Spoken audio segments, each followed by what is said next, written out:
Bonjour tout le monde, Azul Fillaoun, salam alaikum. Nous sommes toujours le 25 août 2023 et nous continuons ensemble de produire des éclairages, des analyses et des décryptages concernant cet incroyable événement historique qui s'est produit le 24 août 2023, oui, la naissance des BRICS+. Il y avait le monde des BRICS, aujourd'hui le monde s'est doté des BRICS+, le monde a assisté à la naissance de BRICS+. Encore une fois, presque 45% de la population mondiale sont représentés par les nouveaux pays, par les nouveaux formats des BRICS X, à savoir les 11 pays qui composent maintenant les BRICS X, de la Chine, de l'Inde, en passant par l'Éthiopie, l'Égypte, l'Arabie Saoudite, les Émirats, l'Argentine et l'Égypte qui font partie de ce nouveau forum à la fois économique et politique. Ces pays-là maintenant représentent, selon les statistiques les plus actualisées, presque 30% de la richesse mondiale créée, c'est le PIB mondial créé. C'est la première fois où le monde assiste à la naissance d'un nouveau bloc qui regroupe d'anciennes grandes civilisations, d'anciennes grandes puissances mondiales, comme la Russie ou la Chine, avec des nouveaux pays émergents comme l'Afrique du Sud, le Brésil, mais aussi des pays africains comme l'Égypte, l'Éthiopie ou des pays arabes et musulmans importants comme l'Arabie Saoudite, les Émirats Arabes Unis et l'Égypte. C'est un nouveau tournant majeur. C'est pour cette raison que nous essayons de produire plusieurs émissions. Dans l'émission précédente, ce que Sergei Lavrov avait expliqué lors d'une conférence de presse qui avait été rapportée et médiatisée par, comment on appelle, la chaîne russe publique Russia Today, dont l'édition arabe a bien rapporté toutes les explications qui ont été fournies par le chef de la diplomatie russe concernant quand on lui a posé une question sur les critères qui ont été choisis pour désigner les 6 nouveaux membres des pays des BRICS. Je vous lis toute sa déclaration parce que j'ai pas eu le temps de vous la lire lors de la première émission. Alors, Sergei Lavrov avait dit: les discussions sur l'élargissement des BRICS ont été intenses. Cela ne s'est pas fait sans problème, mais globalement, tous les pays membres étaient d'accord sur le principe d'incorporer de nouveaux membres. Tous les critères et procédures pour l'incorporation de nouveaux membres ont été pris en considération, mais les principaux critères pour l'adhésion d'un des pays candidats étaient son prestige, son poids et bien évidemment sa position au niveau international, puisque nous sommes d'accord pour un élargissement de nos rangs en incorporant les pays qui partagent nos idées. La déclaration de Sergei Lavrov est une véritable bombe à retardement, puisqu'il explique bien les principaux critères pour l'adhésion d'un des pays candidats étaient son prestige, son poids et bien évidemment sa position au niveau international. Donc plusieurs autres critères économiques ont été arrêtés. Tous les critères et procédures pour l'incorporation des nouveaux membres ont été pris en considération. Plus de 3 critères politiques majeurs: le poids, le prestige et la position au niveau international.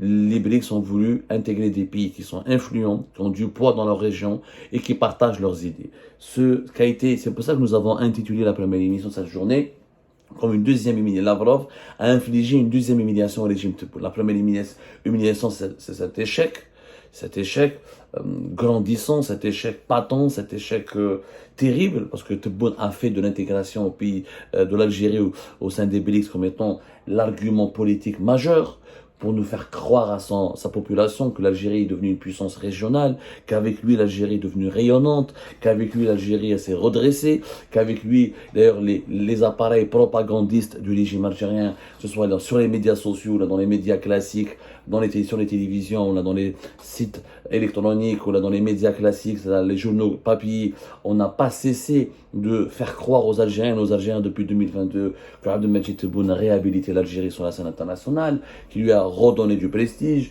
qui lui a redonné du poids. Et voilà que Sergei Lavrov, le ministre des Affaires étrangères de notre principal allié, la Russie, encore une fois, c'est Tebboune lui-même qui considère Vladimir Poutine, le président russe, comme l'ami de l'humanité. C'est Tebboune qui a signé la déclaration de partenariat exceptionnel et stratégique le 15 juin, c'était le 15 juin 2023 à Moscou, et qui offre à la Russie le statut de fournisseur quasi exclusif des armes pour l'Algérie, avec l'opportunité historique et inédite, un grand privilège que l'Algérie avait accordé à la Russie d'organiser des entraînements militaires en présence de troupes russes sur le sol algérien.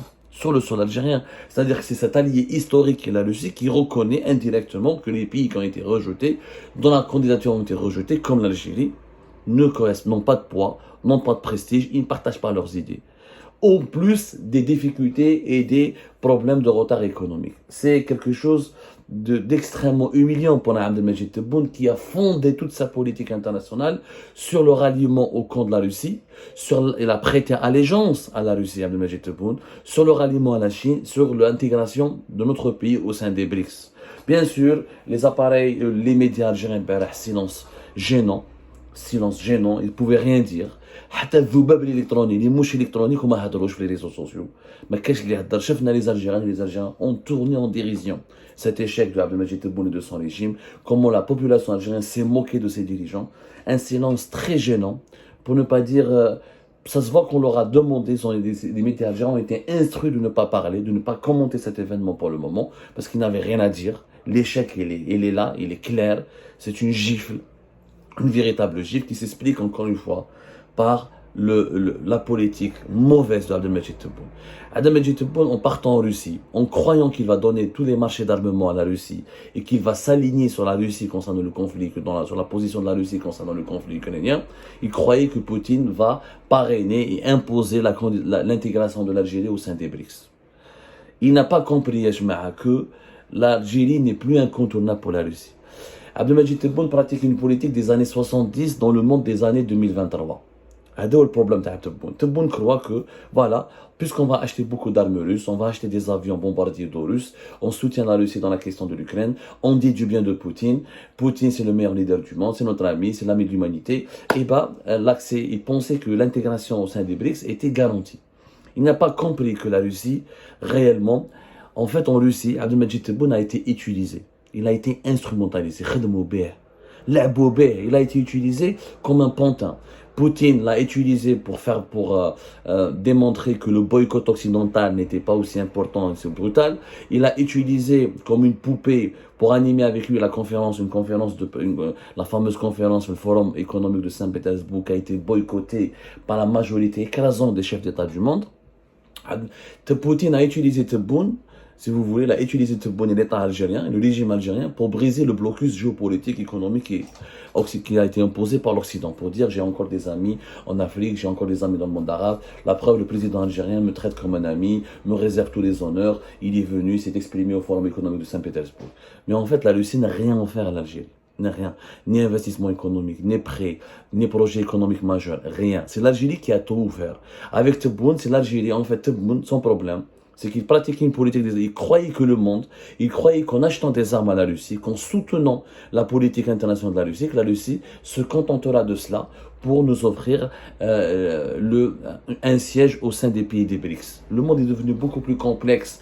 Le monde des années 2023 n'a rien à voir avec le monde des années 70 parce que le monde des années 2023 est un monde d'intérêt pragmatique. C'est le monde du pragmatisme. C'est le monde des intérêts économiques d'abord et c'est le monde des intérêts multiples, des intérêts multidimensionnels plutôt. L'intérêt de la Russie n'est pas uniquement de vendre des armes ou d'avoir le soutien de l'Algérie dans la crise ukrainienne. Plusieurs pays africains et arabes soutiennent la Russie dans la crise ukrainienne. Plusieurs autres pays veulent acheter des armes. L'Algérie n'est pas...